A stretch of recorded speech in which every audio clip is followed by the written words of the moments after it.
सभी को जय मसीह की और परमेश्वर का धन्यवाद हो कि उसने अपने अनुग्रह में हमको छिपा और ढांप के रखा।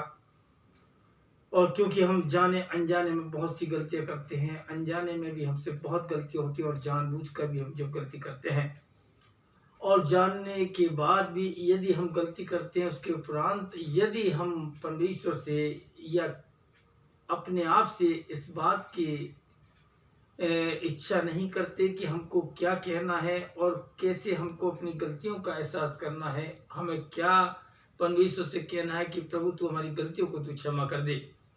क्योंकि जब तक अपने पापों का करार नहीं करते, अपनी गलतियों का परमेश्वर के सामने नहीं रखते, हमारा परमेश्वर उन गलतियों को देखता नहीं या हमारे गलतियों को सुनता नहीं है। क्योंकि बहुत ज़रूरी है कि हम गलत करने के बाद, हम गलतियां करने के बाद, हम उन बातों को करने के बाद जिससे परमेश्वर प्रसन्न नहीं होता, अपने आप को परमेश्वर के अधीन, उसके अंडर में कर देना ज़रूरी होता है। और क्योंकि जब हम परमेश्वर के अंडर में होते हैं, जब उसके अधीन होते हैं, तो परमेश्वर हमारे पापों का लेखा नहीं लेता। लूका की इंजील का 15वें अध्याय में एक छोटी सी एक कहानी आई उड़ाऊ पुत्र के बारे में। उसकी 17वें अध्याय से लेकर 20-21 आयत में लिखा हुआ कि एक ऐसा ही एक पुत्र था। दो पुत्र थे एक बाप के, और दोनों बड़े अच्छे पुत्र थे। लेकिन बाद में क्या हुआ कि छोटा पुत्र जो था बिगड़ गया और संगति में पढ़कर या किसी तरीके से पढ़कर उसने अपने बाप से विद्रोह कर लिया। और जब बाप से विद्रोह कर लिया तो अपने पैसे को लेकर उसने दूर देश चला गया। और जब दूर देश चला गया तो कहानी इस बात को बताती है कि वो सारी संपत्ति उसने गलत गलत कामों में उड़ा दी। और जब गलत कामों में उड़ा दी, उसको खाने के भी पैसे नहीं रहे और उसने दूसरी जगह कहीं नौकरी कर ली। और वो नौकरी पर जब करता था तो उसकी जो मजदूरी थी, उसको खाने के लिए वो खाना दिया जाता था जो जानवर खाते हैं। उसको ये सब चीज़ें अच्छी नहीं लगी। उसने इस बात का एहसास किया कि इससे अच्छा तो मैं अपने पिता के पास था, जो सैकड़ों नौकर चाकर वहाँ खा रहे पी रहे ऐश कर रहे। अब मैं क्या करूँगा। लिखा हुआ वचन में जब वो अपने आपे में आया, जब उसको उस बात का ध्यान आया कि मैं आज तक गलत था, अब इन गलतियों को मुझे छोड़ना ही होगा। लिखा हुआ वचन में कि जब वो अपने आपे में आया तो अपने आप से उसने कहा कि मैं अपने पिता के पास उठकर जाऊंगा, उससे कहूंगा कि पिता, मैंने तेरे विरुद्ध पाप किया है। अब मैं इस लायक नहीं रहा कि मैं तेरा पुत्र कहलाऊं। वचन में लिखा हुआ है कि जब उनका आमना सामना हुआ, उधर से पुत्र आ रहा था, उधर से पिता देख रहा था। लिखा हुआ वचन में कि जब उनका दोनों का आमना सामना हुआ, पिता दौड़ता हुआ उसको अपने गले से उसने लगा दिया। यहाँ एक चीज पॉइंट करने वाली बात यह है कि उस पिता ने उसके पुराने जो बातें थी, जो गलत कर कर आया, जो उसके पास पैसा रहा होगा, उसने उस चीज का हिसाब नहीं लिया। उस पिता ने उससे ये भी नहीं पूछा कि तू उस पैसे को कहाँ का उड़ा कर लाया है, कहाँ का उड़ाया है तूने उस पैसे को, उसका हिसाब दे। तू उतने दिन कहाँ रहा, कुछ भी उसने नहीं पूछा। क्योंकि हमारा पिता, हमारा परमेश्वर, वचन में लिखा हुआ है, यशायाह उसका 39वां अध्याय, यशायाह उसका 38वां अध्याय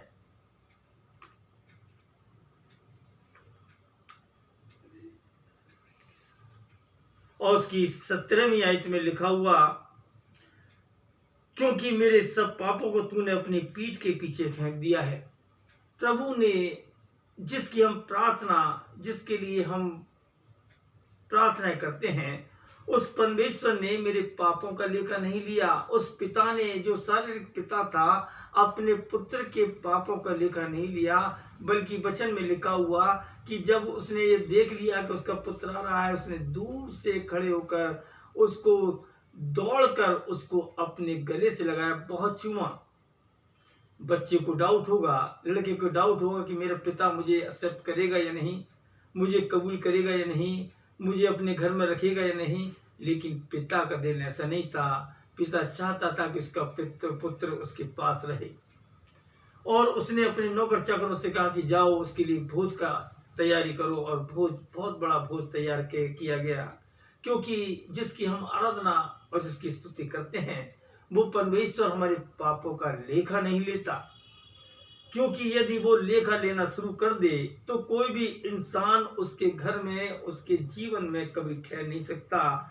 यशा की किताब उसका 48वां अध्याय, यशा उसका 48 और वचन में लिखा हुआ, उसकी 9वीं आयत में लिखा हुआ है कि अपने नाम के निमित्त में क्रोध करने में विलंब करता है।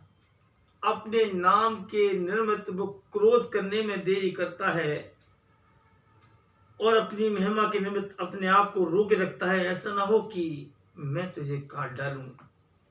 वो परमेश्वर विलंब करता है इन सारी चीजों के लिए।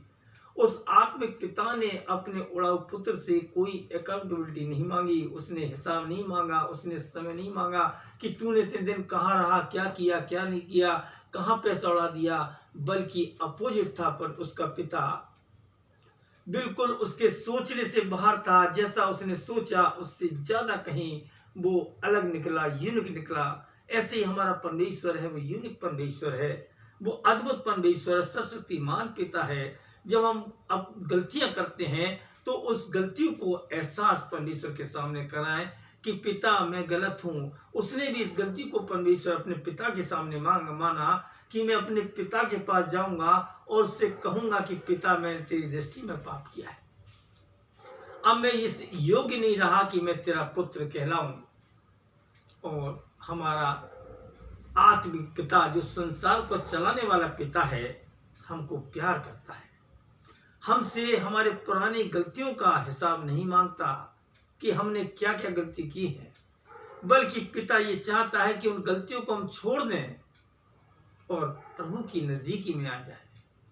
वो हमारे उन चीजों का हिसाब नहीं ले रहा परमेश्वर कि हमने इतना समय कहाँ बिताया, क्या क्या गलती की हैं, बल्कि वो इस बात के लिए कह रहा है कि तुम आज उसके सामने आओ। आज वो उद्धार का दिन है, आज वो खुशी का दिन है।